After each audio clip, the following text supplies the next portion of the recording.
Okay, students. Now question number 6, DPP 1.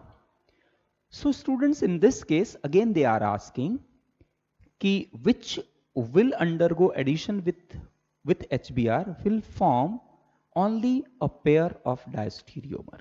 यहाँ only one pair of diastereomer will be formed, or you can say which one will give a diastereomer. So student, over here we have 4 options. The first option over here is, so the first option over here is this one.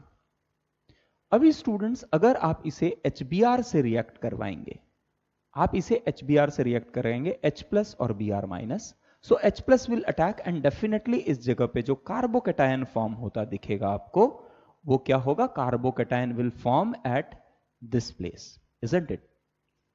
Clear है? अब student question is कि क्या इसका rearrangement होगा? तो इस in this case you have 4 alpha hydrogen, and अगर आपने इसका रीअरेंजमेंट कराया है through hydride shift, so this will come over here. अब इस केस में it have 2, 2 4 and 2 6 alpha hydrogen. तो rearrangement is possible, and once rearrangement is possible, एक बार रीअरेंज हो गया है, now Br minus can attack. अब जब Br minus will attack, so in this case student, the product you will be getting is this. Now question is कि यहां पर कितने प्रोडक्ट मिलेंगे? So we will be getting a single product, because student यहां पर कोई भी positive charge, जिस पॉजिटिव चार्ज पे Br माइनस अटैक करेगा, या तो ऊपर से अटैक करे या तो नीचे से अटैक करे, इसके दो hands are exactly same, so this is not chiral centre and you will get a single product. Is it clear? Option A में you will get a single product. Now in option 2, if you'll see option 2, the option 2 over here you have as, आप यहां देख सकते हैं student कि option 2 में आपको already you have one center which have chlorine and hydrogen atom, and that center is chiral center, isn't it?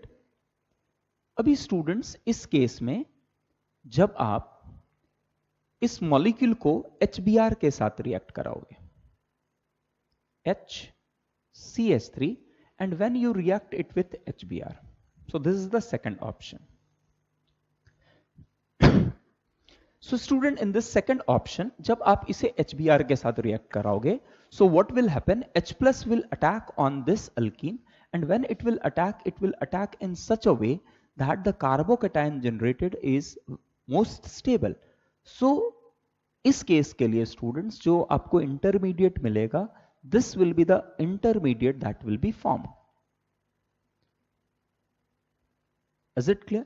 अब student Br अगर यहां अटैक भी करे, Br माइनस अटैक करे, तो इस जगह पे अटैक करने के बाद Br minus either it attack from upward or downward, because this is not a chiral center. तो यहां पर जो आपको एंटिटी मिलेगा वो स्टूडेंट्स कैसा मिलेगा? This Br will attack, तो you will get a single product, क्योंकि इस केस में again this center is stereolock center. CH3 and hydrogen में किसी भी तरह का फर्क नहीं पड़ने वाला है, और ऊपर से अटैक करे या नीचे से अटैक करे, इसके कॉन्फ़िगरेशन में कुछ भी बदलाव नहीं है, तो again you will get a single product in this case. Is it clear? Now if you see the third option over here, students third option में अगर आप देखेंगे, so third option over here is this one. Now students, in this case you have both OH and double bond.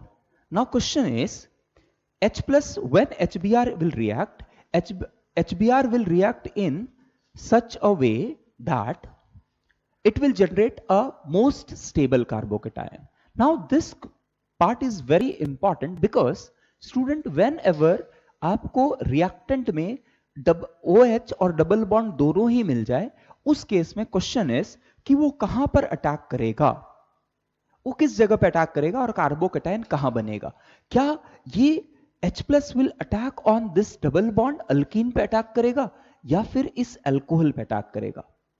क्योंकि alkyne पे attack करेगा तो you will get a different carbocation, और alcohol पे OH पे अटैक करेगा तो you will get a different carbocation. तो स्टूडेंट ऐसे केसेस में हमने ऑलरेडी वी हैव डेल्ट कि डबल बॉन्ड और OH अगर हो तो कार्बोकेटायन जिस केस में ज्यादा से ज्यादा स्टेबल फॉर्म होगा उस जगह पे उसका अटैक होगा। Is it clear? तो स्टूडेंट्स यहां पर definitely it will attack on hydroxyl group, and hydroxyl group पे अटैक करने के बाद it will create a protonated alcohol, isn't it? OH and H plus, and this double bond will be there, isn't it? So this is the thing you will be getting. Now students, once this H plus will attack on this OH group, so this will generate a carbocation. अब आप यहां समझने का try करो कि ये जो carbocation generate होगा बाय रिप्लेसिंग दिस, तो उस केस में it will become what? It will become a planar entity. This will become a planar entity. Is it clear? This will become a planar entity, and now this carbocation is resonance stabilise. अभी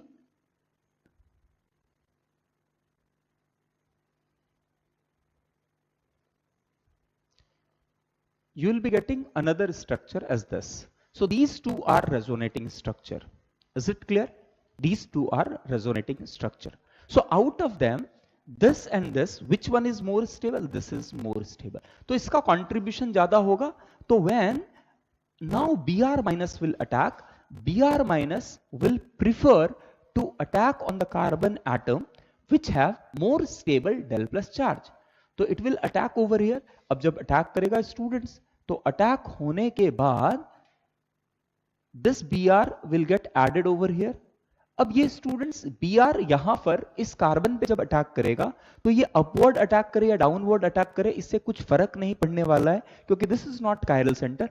सो again you are getting a single product. So option A, B and C all give you single product. Now if you'll go for option D, isn't it? Now if you'll go for option D, so in the case of option D, let's check it out. Let's check it out. Okay, sorry, इस case में what we have done wrong is कि in this case we have a ethyl group. Now students, because this have a ethyl group, तो ये जो center generate हो रहा है, this will not give a single product, rather it will give you a multiple product. हमने यहाँ पर ethyl group लेने में मिथिल को हमने इथिल को हमने मिथिल ले लिया था, so that was our mistake. अभी अगर students आप यहाँ if you consider, so the carbocation you will be getting over here is this one. Now if Br minus will attack on this, so Br will attack, and Br will attack in such a way, Br will attack in such a way that it will generate a chiral center, isn't it? It will generate a chiral center. तो यहां पर जो आपको product मिलेगा, you will be getting two different product. Is it clear? You will be getting two different product. So Br, तो student ये chiral center होने का कारण it will be getting R or S. So you will be having two products. You will be having two products. Is it clear? You will be getting two products. Now let's go for option D. Option D देखते हैं. Option D is, what is option D?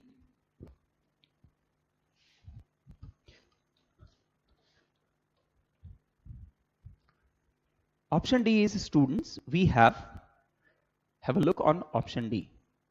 So this is option D. So student, in the case of option D, you have a carbon atom which is connected to two methyl groups, CH3 and CH3, and double bond over here. Now students, this is the reactant, and this reactant mein when you react it with HBr, so H plus will go and attack on this double bond, generating a carbocation. definitely carbocation will get generated over here. अब student, क्या is it possible for this carbocation to get rearranged? यहां rearrangement possible है क्या? So I will say no, because it have already 5 alpha hydrogen. अगर आप इसको rearrange करेंगे तो it will get just 2 alpha hydrogen, तो possible नहीं है. Now in this case students, as it have one hydrogen over here, now again Br minus, when Br minus will attack, it will attack from upward or downward, generating a chiral center. Is it clear? It will generate a chiral center. तो यहां पर student CH3, this CH3, this is not a chiral center, and when it will attack, we have hydrogen, we have CH3, and now this Br, when Br will attack, it will generate a chiral center generating R and S. So again you will get enantiomers. So question was, student question was कि which one will generate a pair of diastereomer. तो अगर आप यहां देखेंगे चारों options को discuss करने के बाद हमें दिखा है कि on the first and second you will get a single product, whereas 3 and 4 will give you a pair of enantiomers. लेकिन हमें तो डायस्टीरियोमर पूछा गया, so which one is diastereomer?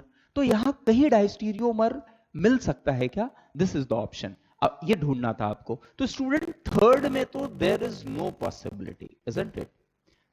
Fourth में तो there is no possibility. अब third की बात करते हैं स्टूडेंट्स, थोड़ा थर्ड पे ध्यान से देखते हैं. देखो थर्ड पे क्या है, हमने क्या किया, हमने किया कि OH and H, और this is double bond having hydrogen and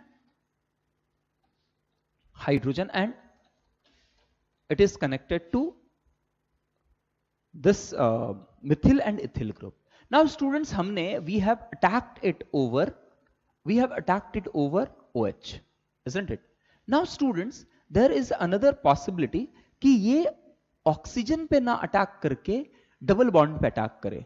अगर आप पूछोगे कि ज्यादा कौन प्रिफर होगा, तो I will say this will be preferred, because इस केस में जो कार्बोकैटायन बन रहा है दैट इज मोर स्टेबल. तो ये तो मेजर देगा जो हमने देखा, बट माइनर प्रोडक्ट में इवन यू विल सी कि इस, आप देखो H प्लस इज अनस्टेबल, और H प्लस को अगर अटैक करना है तो वो प्रिफर करेगा उस जगह पे अटैक करना जिसके बाद अटैक के बाद ज्यादा से ज्यादा स्टेबल इंटरमीडिएट बने. लेकिन अगर समहाउ और अदर अगर ये डबल बॉन्ड के सामने आ गया तो क्या H प्लस कहेगा कि नहीं भाई मैं तो केवल OH के साथ ही अटैक करूंगा, मैं डबल बॉन्ड के साथ अटैक नहीं करूंगा? ये पॉसिबल नहीं है, क्योंकि H plus is highly unstable, तो प्रिफरेंस होगा OH पे. लेकिन सम और अदर अगर उसे OH नहीं मिला, डबल बॉन्ड मिला, तो even it will attack on double bond generating this carbocation. Is it clear? अब इस कार्बोकैटायन पे जब अटैक करेगा students, and Br minus, when Br minus will attack over here, तो ये Br अटैक करने के बाद it will generate a chiral centre, and we have another chiral centre over here. अब ये कायरल सेंटर जो है इट इज स्टीरियो लॉक, इस पे कुछ फर्क नहीं पड़ने वाला है. सो इसकी जो भी ओरिएंटेशन है, so that will remain fix, but इस केस में it will be 1, it will be 2, this will be 3, and this is 4. So 1, 2, 3, this is clockwise, so this you will get R configuration, और इसका R configuration fix रहेगा. But Br when attack on this carbon atom, it will generate two different configuration, that is R and S, isn't it? So this is OH, this is H, and you will get Br over here generating R and S, and this will be R. So you will get two combination, RR and you will get RS. Now what's the relation between them? This is a mirror image, but this is the same part. So they are diastereomers of each other. Diastereomers of each other. So in third option there is a possibility कि वो pair of diastereomer generate करे, लेकिन preference उसका होगा enantiomer generate करने का, but साथ साथ में there will be a small amount of diastereomers that will be generated. But बाकी ABC में कहीं भी पॉसिबल, ए बी डी में कहीं भी पॉसिबिलिटी नहीं है, सो सी इज द करेक्ट आंसर।